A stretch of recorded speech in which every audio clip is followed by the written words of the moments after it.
세 번째는 우리 국방부입니다. 이른바 청와대에 불려간 뒤에 화력 훈련을 연기한 건 아니냐라는 논란이 일고 있습니다. 지난 8일 북한이 우리 대한민국의 국방일보 보도를 문제 삼습니다. 우리 국방부가 서북도 방어훈련을 했다라고 국방일보가 보도를 했는데 청와대 국가안보실이 군 고위 당국자들 소집해서 회의를 개최했다. 이게 질책성 회의가 아니냐는 논란이 불거졌고요. 청와대는 이에 대해서 토론과 논의는 있었지만 질책은 아니다라고 해명을 했습니다. 그런데 이때 청와대에 불려간 뒤에 그 이후에 예정돼 있던 화력 훈련이 결국 연기됐는데 북한을 자극하는 우려 때문이냐라는 문제제기가 나오고 있습니다. 군 내일 예정된 육해공군 대규모 합동 화력훈련, 해상 화력훈련이고요. 날씨가 안 좋다. 다음 달로 연기를 할 방침을 밝혔습니다. 군 안팎에서는 동아일보 보도에 따르면 북한과의 관계를 고려한 현 정부 기조가 반영된 건 아니냐, 눈치보기 아니냐, 청와대 불려간 뒤에 혼난 거 아니냐, 뭐 이런 얘기들이 현재 나오고 있는 상황입니다.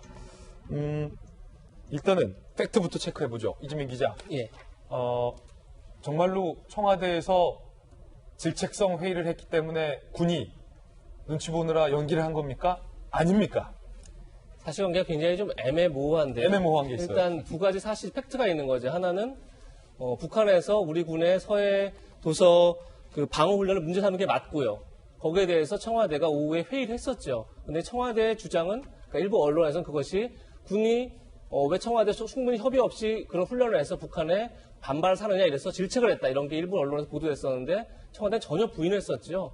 그냥 그야말로 홍보를 강화하기 위한 회의였다. 이렇게 주장을 하고 있고 그 일부 언론 보도에 대해서 이건 오보가 아니라 더 악의적인 보도다. 이렇게까지 이제 강하게 반박을 했었는데 어쨌든 그 일이 있고 나서 이번 주에 대규모 해상 훈련이 있었는데 그 훈련이 또 연기됐죠. 국방부 해명은 날씨가 안 좋기 때문이다. 이렇게 얘기를 하고 있습니다. 실제 지금 바깥에 날씨가 썩 좋아 보이지는 않습니다. 그래서 실제 날씨 영향이 있을 수도 있는데 아까 말씀드린 건 지난주에 그런 일이 있다 보니까 그것이 맞물려서 결국 북한 눈치 보기 아니냐. 지금 가뜩이나 총선 이후에 문 대통령이 대북관계 개선에 굉장히 강력한 의지를 보여주고 있는 상황인데 그런 상황에서 북한이 자꾸 반발을 하니까 결국 군이 한 걸 물러난 거 아니냐 이런 얘기가 나오는데 사실관계는 좀 더 확인이 필요해 보입니다. 그렇군요. 이재명 기자가 취재한 부분이 팩트들의 어떤 정확한 팩트들인 것 같은데 오늘 조선일보의 양승식 기자는 기사에서 이렇게 쓰고 있습니다.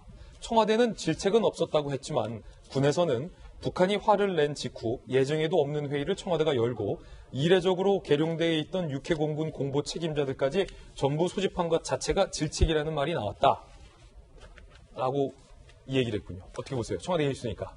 이재명 부장께서는 지금 애매모호하다고 표현을 했는데 저는 충분히 그 동아일보와 조선일보가 이런 의혹을 제기할 수밖에 없는 상황이라고 보여집니다. 우선 지금 우리가 북한이 문제가 삼았다는 서해안 서북 훈련에 대해서는 2017년, 18년도는 대대적으로 오히려 국방부에서 홍보한 훈련이었어요. 그리고 내일 날씨가 이상하다고는 합니다만 이 이전에 어떤 일이 있었냐면 우리 한 일주일 전쯤에 북한에서 GP 이게 오발인지 아닌지 모르겠습니다만 오발 관련해서 청와대가 또 이상하게 발표를 좀 애매모호하게 하라라는 지침이 있었다라는 확인되지 않은 보도가 또 한 번 있었고요. 예. 작년 가면은 우리 목선 기억하시죠? 삼척항에 들어온 목선에 대해서 목선이 삼척항에 입항을 했다라는 표현을 삼척항 인근에 어떻게 해서 확인이 됐다라는 표현으로 해라라고 이것도 여전히 지금까지 분명하게 확인된 거로 저는 아직 보도는 보지 못했습니다만 여러 가지 국방부에서 일어나는 일들에 대해서 청와대가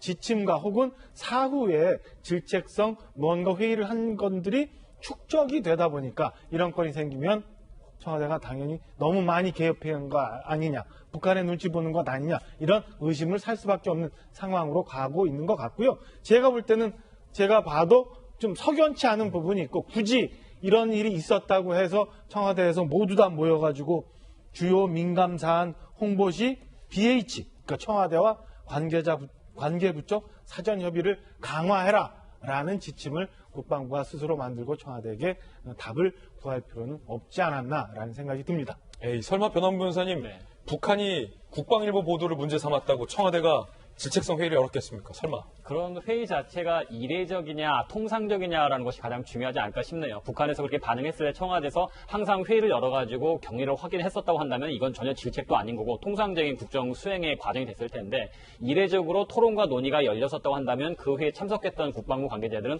질책으로 받아들일 수밖에 없을 것 같습니다. 그러다 보니까 밑에서 앞으로는 청와대와 협의를 하기 위해서 이런 지침을 만들자라고 얘기를 할 수밖에 없었겠고요. 그럼 청와대에서 대놓고 국방부 관계자들한테 왜 그런 식의 보도를 했느냐고 질책하지 않았더라도 받는 사람 입장에서는 무지하게 혼나고 왔다라고 느끼겠죠. 그게 우리가 북한 눈치 보기라고 얘기를 하는 거고요. 근데 이제 소부대. 청와대 대변인이 또 적극적으로 해명 아닌 설명을 했잖아요. 예. 그러니까 이번에는 이제 통상적인 회의였고 육해공에서 공보 관계자 와가지고 질책 자체도 없었다라는 거고 지금 말씀하셨지만 우리가 단정을 하는 게 추측을 하는 거잖아요. 그리고 또 확인되지 않은 보도, 그게 굉장히 무서운 것 같아요. 특히 안보 분야에 있어서는. 그래서 정말 언론 입장에서 취재를 하게 되면 군 관계 참석하신 분이 수백 명이 아니잖아요. 한 10명 내외면 이분들한테 전화 인터뷰로 해서 실질적으로 질책이 있었나 확인하면 하면 되는 것이지 이것을 우리가 또 북한의 눈치 보기 또 회의를 불려왔다는 식으로 하는 건 저는 안보 문제에서는 적절하지 않다고 봐요. 저는. 이게 예. 윤대원 시장님. 토론과 논의냐 질책이냐는 받아들이는 사람하고 말하는 사람에 따라 다를 수 있는 표현인데 저는 그럼 여기서 핵심은 이건 것. 그럼 자 질책이 아니라 토론과 논의를 했다면 무엇에 대한 토론을 했느냐? 왜 이 훈련을 보도를 나가게 했느냐에 대해 가지고 우리 심도 깊게 토론을 해보자. 예컨대 훈련에 대해 가지고는요 두 가지 방향성이 있어요. 이 훈련을 적극적으로 홍보를 해가지고 상대가 알게 하기 위한 훈련이 있고 약간 쉬쉬하면서 우리의 역량만 강화하기 위한 훈련이 있어요. 근데 이 훈련은 작년까지는 상대가 알게 하기 위한 훈련이었다. 대놓고 아니겠습니까? 홍보했던 훈련이다. 그리고 올해도 이제 국방일부와 국방부는 그렇게 생각했을 것이고, 근데 그 이후에 청와대 토론을 했다면 청와대가 생각하는 이번 훈련의 컨셉은 달랐느냐. 그냥 그게 그 이야기를 하는 게 좀 더 생산적이겠죠. 네.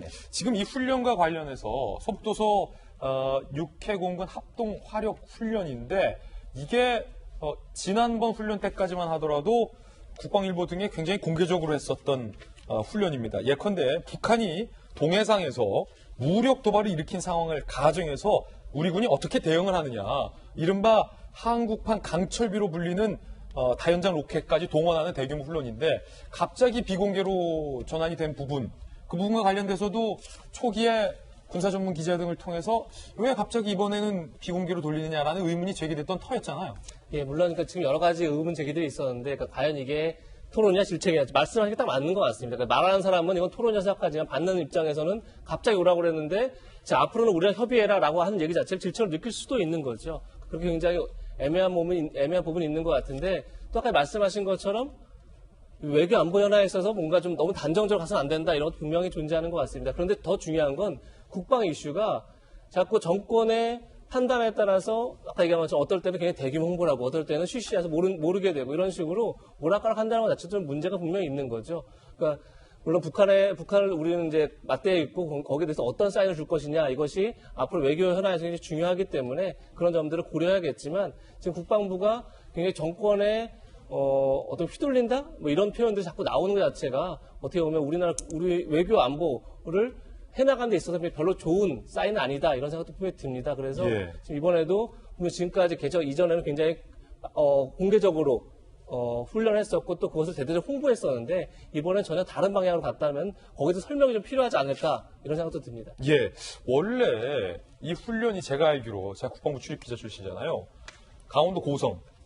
왜냐면 지난 선거에서 강원도 원주였잖아요. 이게 원래 북한과 인접해 있는 강원도에서 훈련하던 건데 이번에는 왜 밑으로 내려왔습니까? 그게 재작년에 있었던 9.19 남북 군사 합의 때문에 그렇게 된 거예요. 그러니까 말씀하신 것처럼 그 강원도 고성 송지호라는 곳에서 이 훈련이 있었는데 우리 기억하시는 것처럼 9.19 남북 군사 훈련을 통해서 그 분계에서 우리 휴전선을 통해서 남북 30km인가요? 50km 내에 뭐 훈련을 못하게 하는 그런 합의가 있었잖아요. 그래서 그 송지호가 그 지역 내에 해당이 되기 때문에 울진의 죽변으로 이동을 해서 변경이 돼서 많이 내려왔네요. 굉장히 많이 내려갔죠. 그래서 거기서 훈련을 하기로 되어 있었는데 마침 그마저도 이제 연기가 된 상황인 거죠. 4달에 연기된 훈련을 재개할 때 이거를 지금까지 해왔던 것처럼 공개적으로 하느냐 아니면 언론 모르게 하느냐 이 부분을 지켜보면 좀 역추적을 할 수 있습니까? 이 진실에 대해서? 진실을 해서 역추적할 수 있는 충분한 근거가 되는데 저는 모르게 훈련이 끝나지 않을까라고 추정을 해봅니다. 예, 요것은 그냥 개인적인 예. 박정화 대변인의 개인적 견해군요.